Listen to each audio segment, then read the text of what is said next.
मां जबल ते कंदस मां पुकारा पवजू पुनल जे कन ते कंवारा चढ़ी मां जबल ते मां भाया पुनल दे आया कम अमीन दाहुन बिना दाद कॾे थी दुमिकीन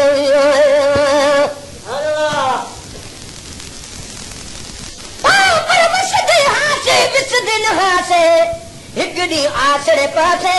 वसदी नाल निहाल हसे कोई निखड़ल याद न हसे सुनदे हासे मिठड़ियां गाली साकू यार सुनेदा हासे यार फरीदा उहे ॾींहुं त चङे रड़े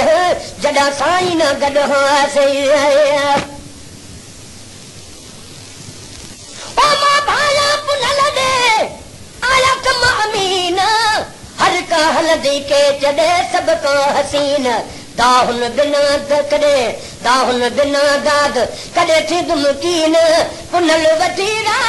सुबुह पई संभारा चढ़ी मां जबल ते संदसि मां पुकार पवजो पुनल जे कन ते कंवारा चढ़ी मां जबल ते ओ गजन कोल कयड़ा अजा बेटा पाड़े वरता बिल्लीअ जो चोरी रथ में चाढ़े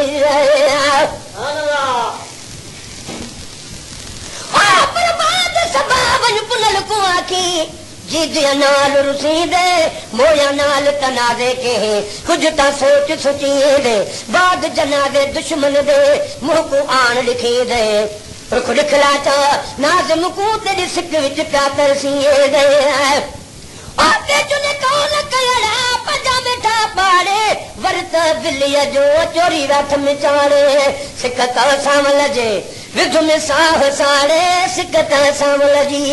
विधु में साह साड़े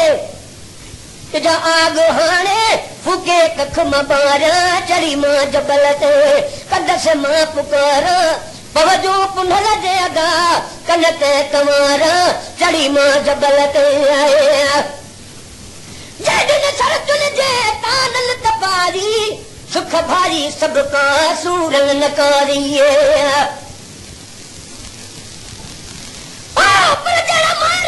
पुनल ऊंचा गए हथ आजा का पकड़े सा बद दिले सा कुछ सा पुनल को क्यों चा गए मैं लहरे सब उगड़े सा जिगर ठरे सा आसन केची पुछसन में तू बन पाखड़ा चूर करे सा सार घते सा आजाद धके सा दर दे ते बदड़ा गानाल कुटे सा रिंगल दे सा जैन सरतन जे दातान तपारी सुख भारी सब का सूरल नकारी आयत हिक आयत वेदस हिकारी हिन का दुनिया में को दम गुजारा चढ़ी मां जबल ते कंदस मां पुकारा पवजो पुनल जे कन ते कंवारा चढ़ी मां जबल ते मंज़िल दुखी दूर रूह बुझे रावो सिकत सजण जी सदर बधारो